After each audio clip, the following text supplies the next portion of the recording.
Olá, mães e pais, sejam muito bem-vindos ao nosso canal SOS Missão Dupla. Aqui nós ensinamos mães e pais de forma fácil a terem confiança para socorrer os seus filhos em todas as emergências. E hoje nós vamos para o nosso terceiro episódio do nosso quadro A Única Chance. Eu sou o instrutor Thales Gomes. Eu sou o instrutor Henrique Bruto. Nós somos bombeiros militares há 9 anos aqui no Rio de Janeiro e instrutores de primeiro socorro do SOS Missão Dupla. Esse nome, A Única Chance, foi escolhido devido às dinâmicas dos acidentes. Muitas das vezes eles acontecem em momentos que nós não estamos preparados ou esperando que isso aconteça, e a gente acaba tendo uma única chance de agir da forma correta, com as manobras corretas, para poder mudar essa história de uma tragédia para uma história de superação. Então por isso que a gente botou esse nome, e o nosso intuito principal nesse quadro aqui é analisar casos reais, coisas que aconteceram na vida real, e pegar pontos importantes que poderiam ter tido uma atenção maior, ou outros que a gente poderia fazer a mais. Então o intuito aqui não é julgar quem está certo, quem está errado, mas sim um olhar treinado em cima desses acidentes, dessas fatalidades, algumas histórias de superação, e identificar o que a gente poderia ter feito a mais, ou o que a gente poderia ter mudado nessa história, e facilitando assim o entendimento e trazendo mais confiança para quem está assistindo esse vídeo. E hoje nós vamos falar de 2 casos, como a gente já faz de costume, só que são casos de PCR, que a gente já ouviu falar, que é a parada cardiorrespiratória, e que ocorreram em tempos muito distintos, e alguns fatores fizeram toda a diferença para que a solução dos casos acontecesse. Um desses casos deixou uma marca na história e para sempre será lembrado. O outro deixou uma marca na vida de uma família e jamais será esquecido. Hoje nós vamos mostrar uma forma da gente se proteger. Com essas 2 histórias eles ensinam muito pra gente, porque o ser humano, de um modo geral, ele é muito procrastinador. A gente está sempre deixando algo para amanhã, tem alguma coisa para fazer, a gente faz depois, não, depois eu faço, isso aí não precisa agora, essas coisas não acontecem comigo. Só que quando se trata do nosso meio, da questão do socorrer alguém, de ajudar alguém em uma emergência, a gente pode não ter outra chance para aprender e poder ajudar. Então você vai estar procrastinando com um acidente que pode acontecer com o seu filho, que pode acontecer na sua família, e de repente, se você tivesse aprendido aquilo ali anteriormente, você poderia ter mudado essa história. Então a gente vai aprender que muitas das vezes a gente só define e começa a fazer algo porque aconteceu algo de ruim. A gente espera acontecer algo ou perder uma oportunidade para falar, poxa, se eu tivesse feito aquilo, eu não teria perdido aquela oportunidade. E no nosso caso, essa oportunidade pode ser o custo de uma vida, de um filho, e a gente não quer que isso aconteça com ninguém. A gente acaba deixando para amanhã aquelas coisas que a gente pode fazer hoje, né? Fazer agora. Exatamente. Então a gente vai seguir falando desses 2 casos para a gente conhecer essa história melhor. E como já citamos anteriormente, hoje falaremos de 2 casos de paradas cardiorrespiratórias. O caso do Serginho, jogador de futebol, que tinha ali 30 anos de idade, e o caso do Rogério de Oliveira, que tem 53 anos de idade, um arquiteto, e que, como de costume, acidentes de uma forma geral possuem uma dinâmica muito parecida, né? Foram paradas cardiorrespiratórias que ocorreram sem ao menos um sinal de que aquilo poderia acontecer, pegando todas aquelas pessoas desprevenidas. Então, o caso do Serginho, um jogador de futebol, tinha ali 30 anos de idade, estava em plena atividade no momento que teve aquele mal súbito no campo, estava jogando ali a partida no Morumbi, sentiu-se mal, coloca ali a mão no peito e cai desacordado em campo. Quando os outros jogadores perceberam, chamaram socorro imediatamente.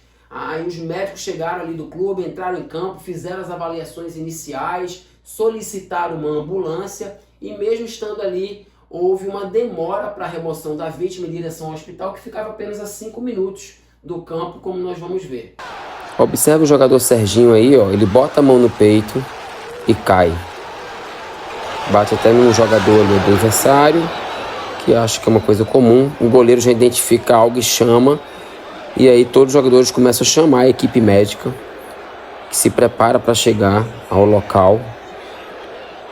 Já começam a ficar ali um pouco atordoados, a equipe médica chega, começa a avaliar, fazer ali uma checagem, identifica que é sério, um dos médicos já começa a fazer a ventilação, o outro já começa a fazer a compressão torácica, e eles começam essas associações de técnicas da RCP, da reanimação cardiopulmonar. Os jogadores já se desesperam, veem que é uma coisa séria. O tempo vai passando e eles, certo momento aí, depois do corte que eu fiz, colocam ele no carrinho e já direcionam para a ambulância. Notem que ele ali, ó, continua fazendo algumas compressões em cima do carrinho, para que o sangue continue correndo ali de alguma forma, onde eles rapidamente colocam na ambulância. Fiz mais um corte e a ambulância fecha as portas e sai para o hospital mais próximo. Então, como vocês puderam ver no vídeo, né, uma situação muito triste ali, dele ter aquele mal súbito durante a partida parou, causou todo aquele mal. A gente quer colocar alguns pontos de atenção sobre o que a gente observa nesse vídeo. E o primeiro deles é que o zagueiro, o Serginho, ele foi detectado ali uma arritmia em um exame que ele fez no INCOR, no Instituto do Coração, 8 meses antes ali desse acidente, né? O outro ponto é que a gente percebe que teve uma pequena demora ali até movimentar o jogador. A impressão que dá é que eles ficaram meio sem saber se iam levar ele para o hospital imediatamente, se já tinham chamado a ambulância, e as compressões não foram iniciadas imediatamente. A gente chama atenção também que foi um caso que aconteceu em 2004. 20 anos. Então já tem aí 20 anos que esse caso aconteceu, mas é um caso muito emblemático porque foram questionadas várias situações, inclusive esse primeiro ponto, que já tinha sido diagnosticada uma pequena arritmia ali, que não sabia se isso poderia ter feito diferença. No caso aí desse segundo ponto, essa retirada do jogador do Morumbi, os próprios jogadores que estavam lá na época citaram isso como uma demora, que demorou muito para ele ser retirado, movimentado para o hospital. E essa movimentação ali, sem iniciar os movimentos de RCP no Serginho ali, a reanimação cardiopulmonar dele, a gente percebe que não foi iniciado imediatamente. Então esse também é outro ponto importante de atenção. Nos leva até para o terceiro ponto, que o hospital ficava 5 minutos dali, né? Então era perto, a gente não sabe como foi esse trajeto, se durante o trajeto ele voltou, teve mais paradas, teve algum tipo de coisa que aconteceu com ele ali naquele momento, mas por mais que fosse perto do campo, o hospital, ainda assim teve uma complicação esse quadro, né? O próximo ponto, e a gente acredita que ser um dos mais importantes, é a questão do DEA no local, né? Ele não tinha um desfibrilador externo automático no campo. Então, dentro do estádio ali não tinha esse equipamento, que é o equipamento que pode realmente, de fato, converter uma parada cardiorrespiratória. Então, quando essa vítima está em parada, existe esse aparelho, esse equipamento que ele pode reverter essa parada. As compressões torácicas, você na verdade está mantendo aquela vítima viva enquanto alimentada, né? Alimentando os órgãos nobres com o oxigênio que já tem na corrente sanguínea, e você vai comprimindo o coração para que esse sangue fique circulando. Mas o DEA, ele consegue fazer de forma artificial o coração a dar como se fosse um reset. Então, nessa época, não tinha o DEA no local ali no atendimento. Ele também nem tinha na ambulância que estava no campo. Então, também mostra ali que era uma ambulância básica. Estava ali para algum tipo de atendimento, mas não para um quadro grave de parada cardiorrespiratória, que hoje em dia a gente já vê muitas ambulâncias avançadas com esse equipamento dentro, né? Mas naquela época, naquele momento, de alguma forma não tinha ali o desfibrilador externo automático. E o quinto e último ponto, o atleta ele tinha 30 anos de idade. Uma Muito pessoa nova que estava praticando Ativo. exercício físico ativo, né? Ali jogando futebol, fazendo sua atividade, de uma maneira a gente percebe que é o quê? Bom, uma pessoa saudável, mas que foi pego por esse quadro súbito aí, né? De arritmia cardíaca. E a gente analisando esse caso todo aí, a gente sempre deixa algumas prevenções ativas que poderiam ter sido feitas para a gente estar sempre cercado e ter a certeza de que a gente fez tudo que poderia ter sido feito. Você ter o conhecimento, saber, e a primeira prevenção que a gente fala sempre é ter o conhecimento em primeiros socorros, em atendimento inicial e saber como executar essas manobras. O pai cuida da mãe, cuida dos avós, né? O pai que cuida dos filhos, cuida das avós, o vizinho que tem o conhecimento e cuida do porteiro, que cuida... Então é uma corrente aí de pessoas, uma protegendo a outra, e esse conhecimento é essencial. Não significa que você ter esse conhecimento, você vai evitar todas as mortes que aconteçam ao seu redor, né? Todos os mal súbitos vão reverter, enfim, não é garantia de nada, mas é uma garantia de que você fez tudo que poderia ter sido feito pelaquela vítima.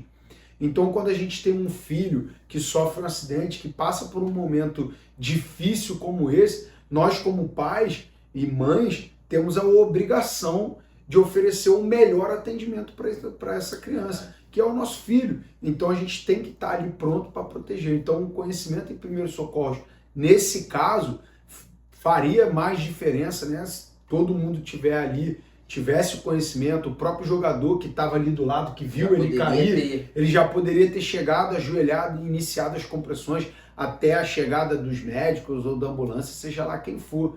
É um ponto bem importante aí, que a gente sempre ressalta nesses casos. Uma outra prevenção ativa é que em casos de parada cardiorrespiratória, a gente já vê isso nos protocolos hoje, não é indicado o transporte da vítima. Até porque para executar as manobras de RCP, a vítima precisa estar num local rígido, precisa estar naquele local. Então bota numa maca, bota dentro de um carro, isso atrapalha a manobra que precisa está sendo feita para que o sangue esteja circulando para os órgãos vitais. E essa compressão não pode ficar mais do que 10 segundos sem comprimir. Exatamente. A partir do momento que a vítima tem essa queda aí, que ela desmaia, que ela entra numa parada cardiorrespiratória, ela não pode ficar mais do que 10 segundos sem comprimir. Então você vê ali que o Serginho ele é colocado numa maca, você vê que tem ali um especialista ali tentando fazer uma compressão na maca, mas a gente sabe que não é o ideal. Hoje em dia, né, nós sabemos, não é o ideal. Os protocolos já não preconizam mais esse transporte da vítima. Pelo contrário, eles preferem que a vítima seja atendida no local e continue sendo feitas as compressões até a chegada do socorro. Tem até uma estatística, né, Thales, que a cada minuto sem uma RCP de qualidade naquela vítima, a chance de sobrevida dela cai 10%.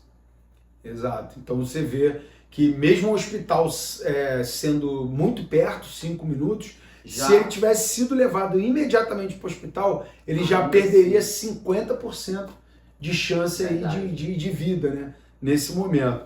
E o terceiro ponto aí, que após a emergência, nós devemos sempre ligar imediatamente para o socorro avançado, para a ambulância, para o bombeiro, para o SAMU. A gente sempre tem que ligar pedindo ajuda. Não adianta você iniciar as compressões, fazer o que tem que ser feito e você não chamar ninguém, porque vai chegar um momento que você vai cansar e não vai ter ninguém chegando. Então você tem que ligar imediatamente para o socorro. Mas Thales, eu vou ligar para o socorro, vou ficar esperando e a vítima vai ficar... Não, você vai ligar, bota no viva voz e começa já as compressões. E você, enquanto comprime, você está ligando, está tocando, no caso de você estar sozinho. Se você estiver com outras pessoas, você indica alguém, pergunte o nome. Qual é o seu nome? Fulano, liga para o bombeiro, pede ajuda. Estou com um rapaz, com uma vítima aqui em parada cardiorrespiratória. pronto, já é o suficiente para você pedir uma ajuda e iniciar as compressões. Não adianta muito eu estar fazendo o que tem que ser feito sem o suporte avançado tá vindo, porque uma hora você vai cansar, como você mesmo disse, e você tá fazendo aquelas manobras, mas o que ele precisa realmente é de um DEA. Então hoje em dia, né, o quarto ponto aí, a gente já encontra DEA em locais públicos, shoppings, em aeroportos, em locais que você tem de 1.500 pessoas circulando ali para cima, já são obrigados a ter esse desfibrilador externo. Né? Esse desfibrilador. O que a gente já citou, né, é um equipamento que pode realmente reverter e aumenta muito a probabilidade de sobrevida dessa vítima. É verdade, de acordo com a American Heart Association, você fazendo uma RCP e tendo um desfibrilador externo automático, as chances de vida ali vão de 70% a 85%. 85%. Então você vê a importância desse DEA no local como uma prevenção ativa. Agora a gente vai falar do segundo caso, né, desse quadro hoje, que é o caso do Rogério Oliveira, de 53 anos, um arquiteto. Ele estava em casa, em home office, é um dia como qualquer outro para ele estava tranquilo, não foi um dia estressante, nada disso. E ele estava ali em casa e mais para a noite, assim, ele estava mexendo no celular e, como ele mesmo disse, né, foi como ele se tivesse entrado no sono, como se ele estivesse mexendo no celular ali, entrou no sono e dormiu. A esposa dele que percebeu quando o celular dele caiu no chão. Quando ela viu que o celular caiu, ela chamou por ele 1, 2 vezes, ele não respondeu e ela foi até ele. Quando ela chegou, ela viu que ele estava com o braço muito caído, assim, né, despencado, e com a boca e os olhos meio que entreabertos. Foi aí que ela percebeu que tinha alguma coisa errada ali e que ele podia estar sofrendo algum mal súbito ali. Ela não sabia o que ainda, mas ela já percebeu que tinha algo de muito errado. Foi aí que ela imediatamente pegou o telefone e ligou para o socorro avançado, pedindo uma ambulância e informando a situação do marido dela. Logo após, mesmo pelo telefone, ela já foi indicada a iniciar os processos de ressuscitação cardiopulmonar, ou seja, fazer as compressões torácicas, né, as compressões cardíacas, para que o marido dela pudesse se manter vivo até a chegada do socorro. Ela chegou a botar ele no chão, né, ele estava no sofá, chegou a trazer ele para o chão e foi pedir ajuda do síndico, que sabia que tinha dois médicos no prédio, chamou os médicos foram lá e eles começaram a revezar essa RCP até a chegada da ambulância, que levou mais ou menos uns 20 minutos para chegar no local, e depois a ambulância chegou, assumiu o socorro e começou o atendimento até levar ele para o hospital. A gente vai ver aí algumas passagens do que houve, depois a gente volta. Eu lembro até mais ou menos uns 5 minutos antes do episódio.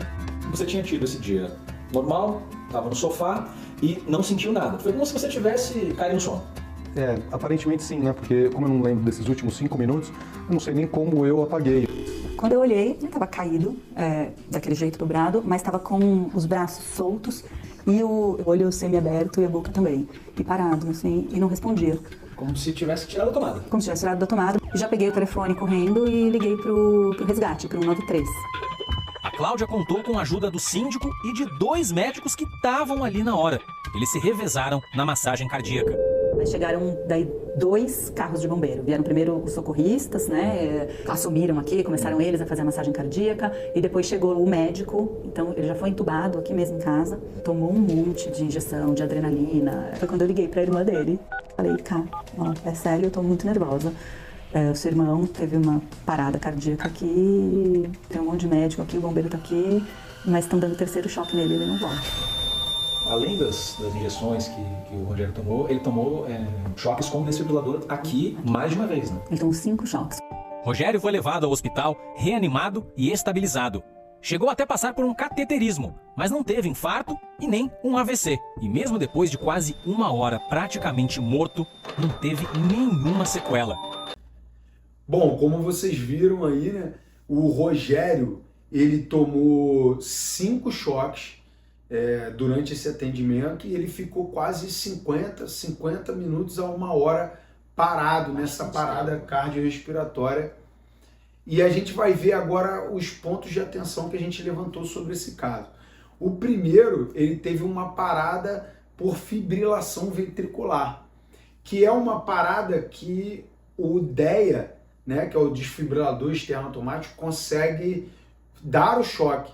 Então o DEA ele tem alguns ritmos chocáveis que a gente chama, né, que ele dá o choque, que ele reconhece e dá o choque, e tem 2 ritmos que ele não choca. Então mesmo que a vítima esteja parada, se ela tiver nesses outros 2 ritmos, que não era o caso do Rogério, ele não vai dar o choque, porque ele não vê uma atividade de pulso ali do coração, é como se o coração tivesse literalmente parado. Atividade elétrica sem pulso e a sistolia. E a sistolia. Então o coração vai estar parado, ele não vai dar o choque. Então ele chocaria, nesse caso aí da fibrilação ou de um ataque cardíaco. Que a fibrilação é o coração tremendo, vamos dizer assim, e ataque cardíaco é o coração batendo muito forte, muito rápido, né? Uma aceleração súbita. O DEA também chocaria nesse ritmo. E o segundo ponto, né, ele tinha pressão alta, mas uma pressão regulada, né, tomava seus medicamentos, praticava esportes, uma pessoa ativa, tipo eu. Não era um sedentário. Não era sedentário, eu tenho pressão alta, né, como a gente já comenta nos nossos cursos, mas uma pressão regulada, pratico atividade, né, mas a gente nunca tá, né, aí... Preparado para acontecer uma coisa assim. Exatamente. Era um homem novo também, 53 anos. Não é o meu caso. Não é o teu caso. Mas a gente vê que são coisas que a gente nunca espera que aconteça, né? Verdade. E para botar mais um ponto aí, que esse também foi de crucial nessa história, existiam 2 médicos no prédio que moravam ali, e o síndico sabia que eles eram médicos, então ele já, quando recebeu esse chamado, ele já ligou imediatamente para os médicos que prontamente foram para o apartamento da vítima e iniciaram as manobras, né? A ressuscitação cardiopulmonar do Rogério, esperando o socorro médico. Isso faz toda a diferença, né? Poder chegar ali e ter um atendimento, uma pessoa tá tendo aquele atendimento até a chegada da ambulância, que foi 20 minutos. Isso foi fundamental aí para esse atendimento. O quarto ponto, a esposa ligou para o socorro imediatamente. Então isso é muito interessante, é uma questão que precisa ser, como a gente já comentou aqui, não tem como você estar fazendo aquelas manobras, estar ali se o socorro não está chegando. Então ela aí ligou, recebeu um atendimento ali já por telefone, né, removeu ele do sofá, começou ali a fazer alguma coisa, isso foi fundamental. Exatamente, ela já recebeu a instrução por telefone. Exato. Então, às vezes, mesmo você sem saber que era o caso dela, ela não sabia, não tinha esse conhecimento, mesmo ela sem saber, a partir do momento que ela liga imediatamente para o socorro, ela já começa a ser assistida. Então ela já começa a ser assistida, o socorro já está a caminho, aí sim ela pode ir para o próximo passo, que de repente pedir ajuda para alguém no prédio, se for o caso, né? Se estiver ali no prédio, ou se você estiver na rua, pedir ajuda para alguém que está passando na rua, e sempre atentando essa questão de você estar fazendo as manobras enquanto você pede ajuda. Não esperar pedir ajuda para depois iniciar. Você pode fazer os dois ao mesmo tempo, já que você tem um celular e você pode colocar no Viva Voz. Isso a gente já considera o início do socorro. O início do socorro. Ela continuou ali, ó, começou, ligou, fez o que pôde fazer daquela maneira e graças a Deus tinha ali médicos, né, síndico. E a gente entra agora também nas prevenções ativas. Então esses pontos importantes aí que a gente percebeu, vai ser importante para a gente discutir, né, o que a gente podia amarrar e fazer. E agora as prevenções ativas, que a gente acredita que é importante nesses casos que a gente está analisando agora, o ideal que tenha essa prevenção aí para poder proteger a vítima. Importante para nós, né, mães e pais, importante para nós, mães e pais, pegar agora esses pontos da prevenção ativa, porque a gente pode colocar em prática hoje, né? Exatamente. E o primeiro ponto, como sempre, o conhecimento e primeiros socorros. Então os médicos tinham, a esposa não tinha, mas ela já foi auxiliada pelo telefone e os médicos tinham um conhecimento. Então, por sorte, tinham médicos ali que tinham esse conhecimento, foram lá e conseguiram fazer uma reanimação cardiopulmonar de qualidade, porque sabiam o que estavam fazendo. Ela, mesmo ali tendo uma orientação pelo telefone, é muito importante a gente entender que essa orientação sendo passada naquele cenário em que o seu marido, em que o seu filho está precisando da sua ajuda, te deixa mais nervoso e desesperado. Então, assim, você não tendo a confiança nesse momento e você começa a ficar o quê? Mais inseguro. A pessoa fala, você não entende, é o quê? Tem que fazer o quê? E você tá sozinho naquele ambiente, é desesperador. Aí fica mais difícil de poder ajudar, embora ela tenha tido essa orientação.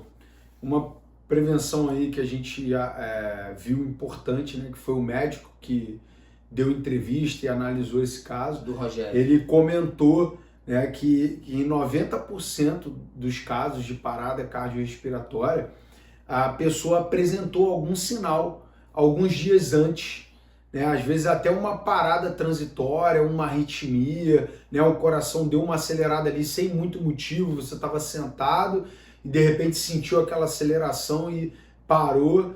Isso são sinais importantíssimos, porque 90% dos casos demonstraram que poderia acontecer essa parada. Então, todas essas situações que podem acontecer no coração, aquele cansaço que você não costuma sentir ao subir uma escada, por exemplo, você nunca sentiu, e você vai subir uma escada e sente, já é um sinal para você procurar um cardiologista e informar isso, porque já pode ser os primeiros sinais de que pode acontecer uma coisa pior com você. Uma prevenção ativa, como foi feito, é pedir ajuda imediatamente. Ligar para o 192 quando você está dentro de residência. É 192 que você liga, dificilmente o 193, os bombeiros vão entrar na sua residência, talvez num caso de pessoa com transtorno comportamental ali, né, um PTC, ou talvez se a casa vai pegando fogo, um outro tipo de risco desse assim. Mas normalmente quem vai ajudar é 192, então você ligar imediatamente para o 192 já é o primeiro passo que você pode fazer em casos graves como esse, né? Com certeza. E o quarto e último ponto aí de prevenção ativa é você saber sobre o DEA, saber como utilizar, você saber aonde pedir, caso seja necessário, saber que em alguns locais públicos tem o DEA, então você ir buscar isso aí e solicitar um DEA. Então, de repente, você está num local que pode ter você já solicita imediatamente junto com o socorro, porque eles chegam junto e já pode ser uma forma de você atuar protegendo o seu filho de algo pior, né? Nesse sentido. Então o DEA é de extrema necessidade e é um dispositivo muito importante, realmente salva principalmente vidas, nesses casos. Então 3 pontos em comum nos 2 acidentes que a gente pode levantar aqui, como a gente já falou. Os 2 tiveram um mal súbito, né, decorrente aí do coração. Então 2 pessoas que estavam ativas, que estavam, né, bem, de uma certa maneira praticando exercícios, se vê uma pessoa saudável, tiveram esse mal súbito repentino e com consequência de parada cardiorrespiratória. O segundo ponto em comum aí foram 2 vítimas que tinham a vida ativa, né, sendo um atleta. Então o Rogério também era um surfista, né? Ele pegava onda com uma certa frequência ali nos finais de semana. Então ele não era um cara parado, sedentário, nada disso, com uma alimentação ruim, assim como o atleta, né, o Serginho, o zagueiro ali, também não tinha essa questão da alimentação ruim, por ser um atleta também. É um ponto em comum aí, e ainda assim aconteceu o acidente ali, o mal súbito. E o terceiro ponto é que os 2 receberam atendimento no local. O Serginho, pela equipe médica, que chegou e fez aquelas avaliações iniciais, fizeram atendimento. E o Rogério, pela sua esposa, inicialmente ele identificou, ligou, chamou o médico, chamou o síndico, que começaram as manobras. E uma coisa interessante para a gente perceber é que na maioria dos casos de mal súbito que geram morte, são pessoas que estão em casa sozinhas. Então, de 70% a 80% das mortes, elas estão em casa sozinhas e não tiveram nenhum tipo de atendimento. O caso do Rogério, inclusive, a esposa dele cita, né, que ia sair de casa, que ia num happy hour, enfim, com a amiga, e provavelmente ela não estaria em casa nesse momento. Ele poderia ter feito parte dessa estatística aí.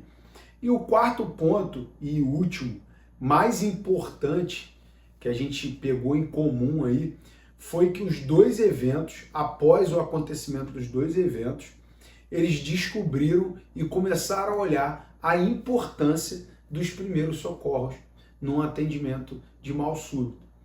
Então, como a gente falou lá no início, né, sobre a questão da procrastinação, sobre a questão de não fazer, aqui a gente percebe isso.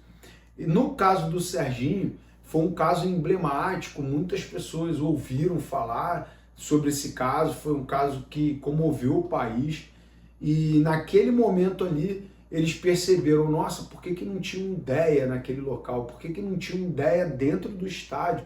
Um local com tantas pessoas, com tanta... que pode acontecer um acidente a qualquer momento, e não tinha ideia ali. E aí eles perceberam que a importância do DEA naquele momento, mas o custo de uma vida. Há um custo de uma pessoa que sofreu um mal e não tinha um mecanismo para protegê-la, para ajudar. Resistiu, né? E aí você percebe o quanto é importante. E a gente acaba esperando coisas acontecerem para perceber a importância disso. No caso do Rogério, foi a mesma coisa. Até então, eles nunca tinham atentado para a importância de fazer uma compressão torácica de qualidade, fazer uma manobra de ressuscitação, é o que a gente chama de o suporte básico de vida, né, que ele teve. E aí, após essa situação toda, eles descobriram que não, vamos ensinar essas manobras para as pessoas, vamos ensinar isso, porque foi uma benção, salvou a sua vida, ajudou você ali naquele momento, fez toda a diferença. E aí a gente começa a perceber que aqui, eu não sei como é que é lá fora, mas aqui no Brasil, a gente percebe que as coisas têm que acontecer. A fatalidade tem que acontecer para que a gente perceba a importância. Assim como a Lei Lucas.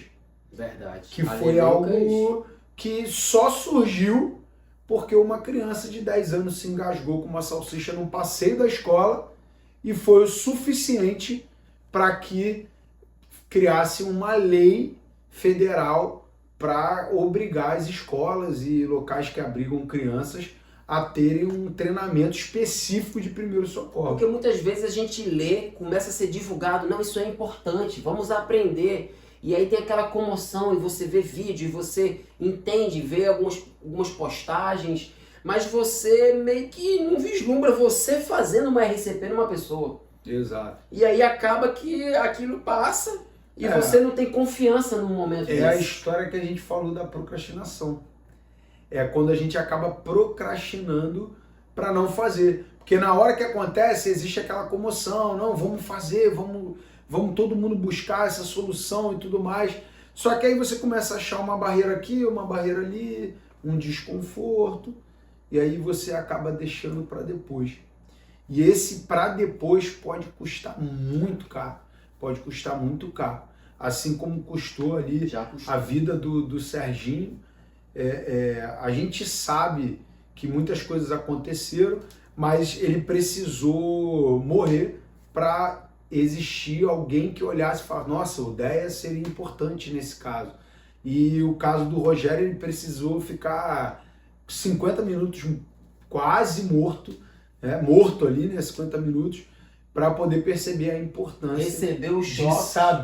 de saber de primeiro socorro, de saber como atuar. Então, o que a gente mostra nesses vídeos é a questão de você não permitir que isso aconteça na sua família, porque você não vai esperar acontecer o pior para poder se movimentar. É verdade. E a gente agora vai começar a cruzar os dois eventos, onde a gente acredita que pontos que fizeram a diferença nos dois desfechos, como a gente já soube aí O Serginho ele morreu, né, depois dessa questão, infelizmente, e o Rogério ele conseguiu sobreviver. Então a gente vai entender aí por que essa diferença, o que podia ter sido feito diferente nesses casos e que foi feito em um e não foi feito no outro. O primeiro ponto foi o Serginho ali, né? Houve uma pequena demora no início das compressões torácicas e isso pode ter feito aquela diferença que a gente tanto cita. É verdade, a gente já falou bastante sobre isso, da urgência de chamar um socorro avançado, que no caso ele estava no campo, então já levaram, mas da urgência de iniciar as manobras e manter-se no local até chegar esse socorro. Ah, mas eu não tenho desfibrilador externo, eu estou sozinho em casa com meu filho, executando as manobras, não consegui falar com o SAMU, então podem ter vários tipos de quadro. Exato. O protocolo fala, fica ali, faz as manobras, chama o socorro, grita por alguém, para que você consiga esse desfibrilador externo automático que chegue ali pelos médicos, por alguém que pegou dentro do shopping, para contribuir para realmente dar mais sobrevida para aquela pessoa, né? Foi exatamente o que a esposa do Rogério fez, o que o instrutor Henrique Bruto falou. Ela acionou o socorro imediatamente, foi o que protegeu ele mesmo com os médicos trabalhando, fazendo uma RCP de qualidade, a chegada da ambulância é essencial, até para fazer manobras além do que o primeiro socorro pode ser feito. E o terceiro ponto, o segundo ponto ali de pontos que fizeram a diferença entre um e o outro, nos vídeos não se vê ali no caso Serginho, as compressões sendo executadas constantemente. Você vê em algum momento, o médico está ali comprimindo, daqui a pouco ele para, faz outra coisa, bota na maca, não bota na maca. Houve uma confusão naquele momento. Bota na maca, executa umas compressões, depois para. Na maca, depois para, bota na ambulância. Tem uma dificuldade também de se comprimir na ambulância por causa do translado, né? A ambulância vira, então até para proteção do socorrista, acaba não se preconizando que se faça a compressão dentro da ambulância. Normalmente a ambulância leva uma vítima que está em PCR quando aquele quadro dela já está estável. E ela consegue ali ter o pulso, o coração funcionando de uma certa maneira para que chegue no hospital ainda com o quadro estabilizado. No segundo caso, existiam 2 médicos no local, então eles puderam fazer esse revezamento da RCP. Então você vê a importância. Não só tinha médico, como tinham 2. E ali, como a ambulância durou aproximadamente 20 minutos, para quem já fez uma RCP, 20 minutos de RCP sozinho é muito cansativo. Dificilmente tem pessoas que vão aguentar 20 minutos comprimindo uma vítima.